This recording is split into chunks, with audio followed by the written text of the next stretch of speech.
Welcome to Chapter 6 of our study. This is when the focus begins shifting to a set of 21 progressively worse judgments that are unleashed upon the world. Now, keep in mind, this is just simply a studying over what it says plainly. I know people have their own interpretations, but this isn't really what that's for. So, as always, make sure to hit that like button, subscribe for more content, and let's dive in as we explore the 6th chapter of Revelation. Now I saw when the Lamb opened one of the seals, and I heard one of the 4 living creatures saying with a voice like thunder, "Come and see." And I looked, and behold, a white horse. He who sat on it had a bow, and a crown was given to him, and he went out conquering and to conquer. When he opened the 2nd seal, I heard the 2nd living creature saying, "Come and see." Another horse, fiery red, went out, and it was granted to the one who sat on it to take peace from the earth, and that people should kill one another. And there was given to him a great sword. When he opened the 3rd seal, I heard the 3rd living creature say, "Come and see." So I looked, and behold, a black horse, and he who sat on it had a pair of scales in his hand. And I heard a voice in the midst of the 4 living creatures, saying, "A quart of wheat for a denarius, and 3 quarts of barley for a denarius, and do not harm the oil and the wine." When he opened the 4th seal, I heard the voice of the 4th living creature saying, "Come and see." So I looked, and behold, a pale horse, and the name of him who sat on it was Death, and Hades followed with him. And power was given to them over a 1/4 of the earth, to kill with sword, with hunger, with death, and by the beasts of the earth. When he opened the 5th seal, I saw under the altar the souls of those who had been slain for the word of God and for the testimony which they held. And they cried with a loud voice, saying, "How long, O Lord, holy and true, until you judge and avenge our blood on those who dwell on the earth?" Then a white robe was given to each of them. And it was said to them that they should rest a little while longer, until both the number of their fellow servants and their brethren, who would be killed as they were, was completed. I looked when he opened the 6th seal, and behold, there was a great earthquake, and the sun became black as sackcloth of hair, and the moon became like blood, and the stars of heaven fell to the earth, as a fig tree drops its late figs when it is shaken by a mighty wind. Then the sky receded as a scroll when it is rolled up, and every mountain and island was moved out of its place. And the kings of the earth, the great men, the rich men, the commanders, the mighty men, every slave and every free man hid themselves in the caves and in the rocks of the mountains, and said to the mountains and rocks, "Fall on us, and hide us from the face of him who sits on the throne, and from the wrath of the Lamb. For the great day of his wrath has come, and who is able to stand?" So, chapter 6 immediately opens us up to the first 6 seals that are opened. Now granted, everyone has their own beliefs and interpretations, but let's just run through each seal as well as the significance of each of them.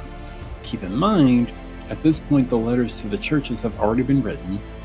The 24 elders are pictured in heaven with crowns and thrones, as well as wearing an outer garment, like a mantle or a cloak when we looked at the Greek in a previous video, symbolizing they have authority given to them by Christ himself. Remember, to those who overcome what Jesus said they would be given. And remember as well, all true believers are called overcomers, not just the 24 elders. The first seal reveals a rider on a white horse. He's wearing a crown given to him and wields a bow, where he goes out conquering and to conquer. Some interpret this as Jesus, but in the context of who's opening the seals in the picture of Jesus at the second coming, doesn't make much sense to say this is Jesus on the white horse yet. Keep in mind, many who believe this is the Antichrist figure, keep in mind about this. The Antichrist means in place of Christ. So it will be a figure who mimics many things of the true Christ. The imagery here suggests actually that this is someone who's given the authority to rule for a time. And having a bow but no arrows also symbolizes it will appear as though he will conquer through peace, yet the bow itself indicates this will be a false peace. The 2nd seal reveals a rider on a red horse. Power is given to this rider to take peace from the earth. So the first horse brought peace, though with the bow that could have been a foreshadowing of this peace not being long-lasting. The 2nd rider takes peace from the earth, and it also says that people should kill one another. A great sword being given unto him shows that his intent is for war. not peace. The third seal reveals a rider on a black horse with a pair of scales in his hand. A voice in the midst of the living creatures says, "A quart of wheat for a denarius," which was about 1 day's wage for a worker, and 3 quarts of barley for a day's wage. This rider symbolizes great famine coming upon the earth during this time in history, essentially supplies being lower, creating a higher demand, and therefore a higher price for the goods. The fourth seal reveals a pale horse with death as its rider, with Hades following him. This rider is given power over a fourth of the earth to kill with sword, hunger, death, and by the beasts of the earth. Now, some do believe that each color is significant here as well. White, red, black, and many believe the pale horse could be like a pale green. To many, this indicates a possibility of the Muslim nations being involved with all of this due to the colors of their nation's flags having these exact colors represented.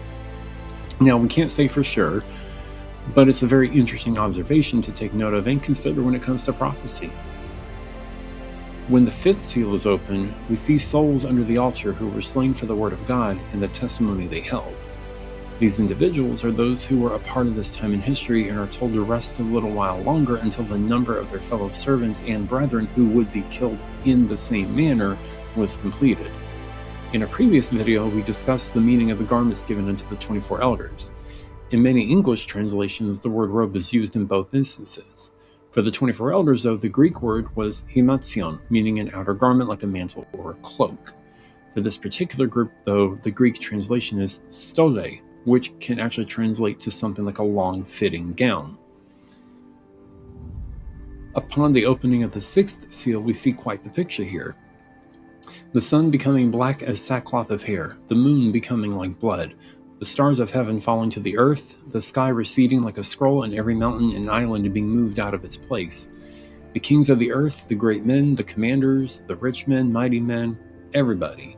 They hide themselves in caves in the rocks of the mountains. They even cry out to hide them from the face of him who sits on the throne and from the wrath of the Lamb. They knew the great day of his wrath had come. Some tend to believe that the seals are Satan's wrath. But clearly at the sixth seal, it's made very clear these seals that were opened by Jesus are his wrath upon the world. Notice also that none of the things are shown here to target those who believe in him. So now we've taken a look at chapter 6 of the series.